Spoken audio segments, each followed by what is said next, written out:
If your handmade clothes scream homemade in a bad way, you're making beginner mistakes that nobody warned you about.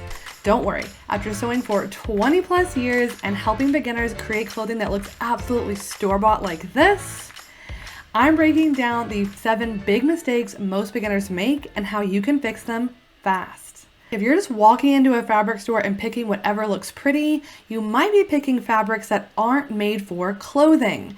There's a big category of fabrics called quilting cottons that are way too stiff for most of the clothing that we wear. And if you use this, you're gonna end up with projects that look super crafty and super obviously homemade.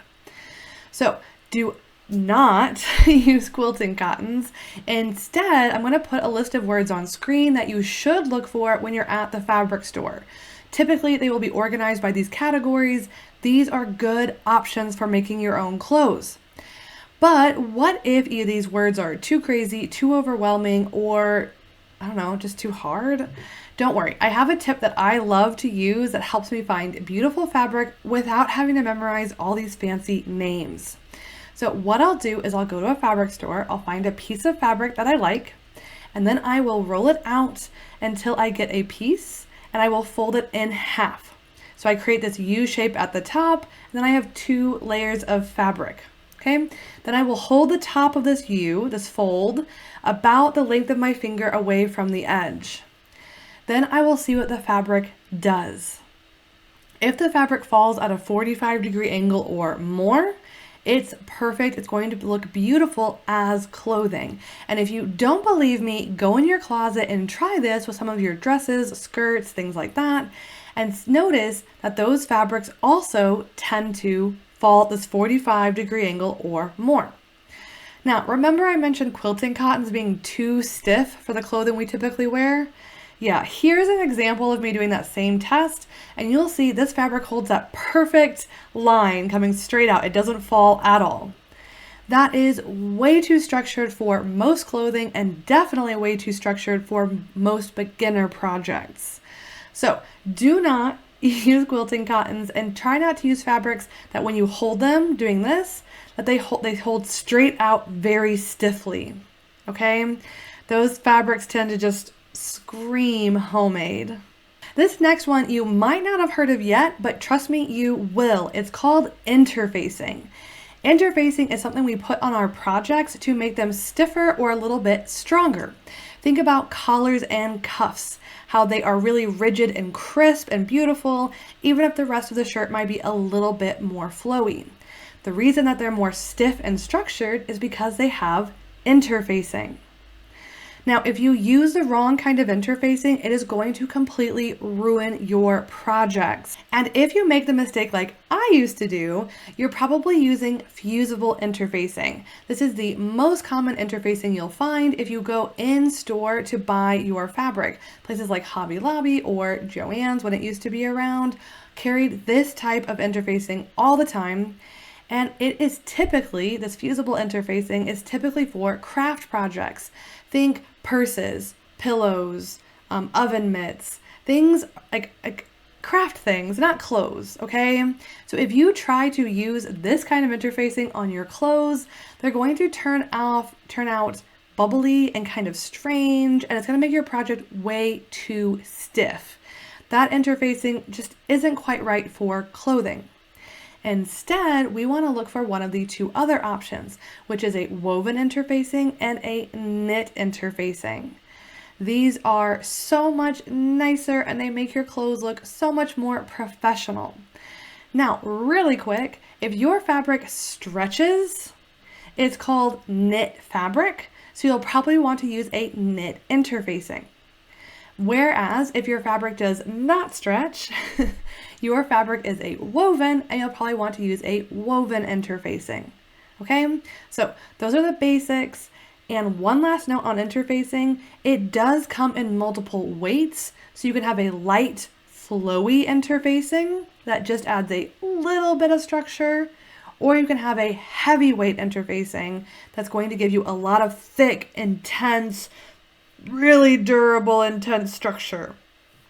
most clothing is going to use medium to lightweight interfacing. So if you're not sure which one you should use, look at your fabric. Your interfacing should match or be very similar to your fabric. So if you have a super sheer, lightweight, silk, satin, see-through material, you're gonna wanna use a lightweight interfacing. But if you have like a mid-weight cotton, linen, something like this, then you're going to want to use a mid-weight. You'll get better at this as you go, but as long as you are not using that fusible interfacing, I promise your projects are going to start looking so much better. This next one, you're probably not going to want to hear, but it is an absolute must.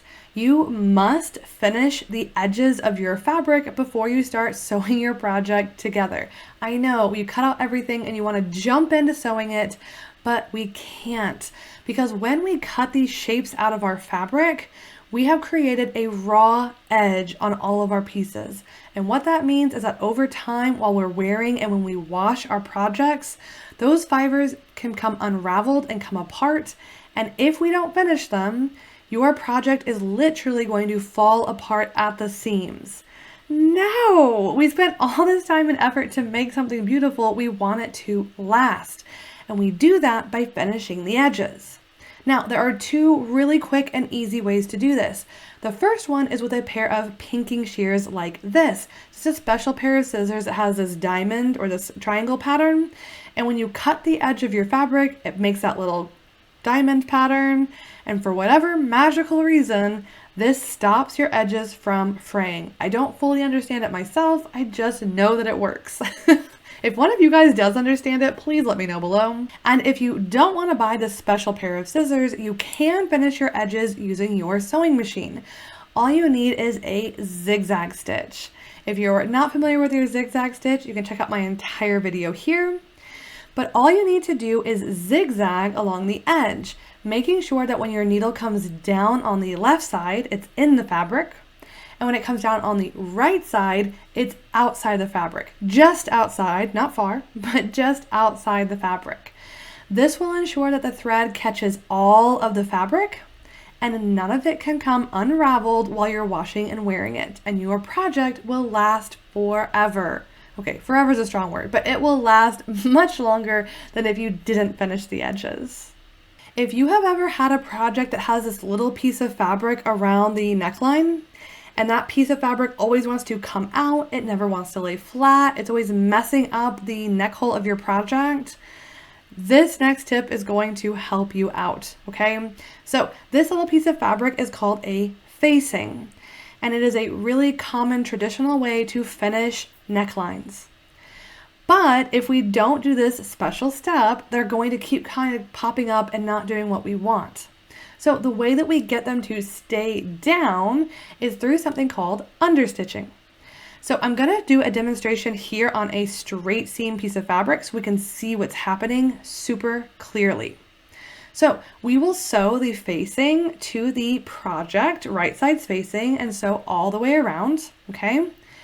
And then what we're going to do is we are going to open our project and we are going to press the seam allowance towards the facing, okay?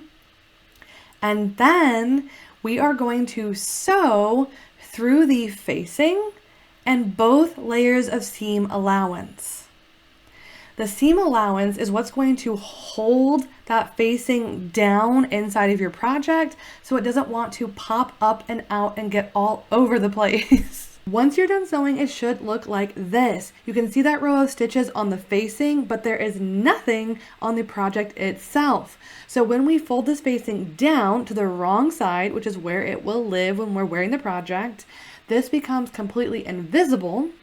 But those stitches that are sewn into the seam allowance are what's going to keep your facing in the right position. And one more thing you can do to just doubly, triply make sure this facing isn't going to go anywhere is to hand stitch down the edges of the facing to the shoulder seams. This is just another safety to make sure it's going to stay exactly where you want it. If you've ever struggled with that facing, this is going to be a game changer for you. And on the topic of hand sewing, another really good tip for you, or a possible mistake that you're making, is using your machine to do all of your final finishes. Now, is it possible to use your machine to do those? Yes. But the question is, should you? Because there's a really common final finishing step that's called stitch in the ditch, which is where, I'll show you this example project, I have this lining that needs to be sewn down on the inside. So traditionally what you would do is take this and fold it up so that it is still going on top of the folded edge of this lining, is on top of the original stitch line of where I attach the skirt to the top, okay? And then I would pin all this down, flip it over, and I would sew here on the right side of my project, right where the top of the dress meets the skirt. And in theory, this would be invisible because the stitches would be right here in between those two pieces of fabric. And then from the back, it would catch this lining all the way around. Having tried this technique so many times, it is really difficult. It's difficult to keep the stitches right in that line, and it's difficult to make sure you pinned and catch that lining all the way around. I always end up missing a small section, and it just gets really frustrating. Plus, when you don't stay in the line, it becomes this kind of visible stitch from the front of your project. Instead of doing this, I have started just hand sewing these things down. Your hand sewing, because it's on the inside, doesn't have to be super neat.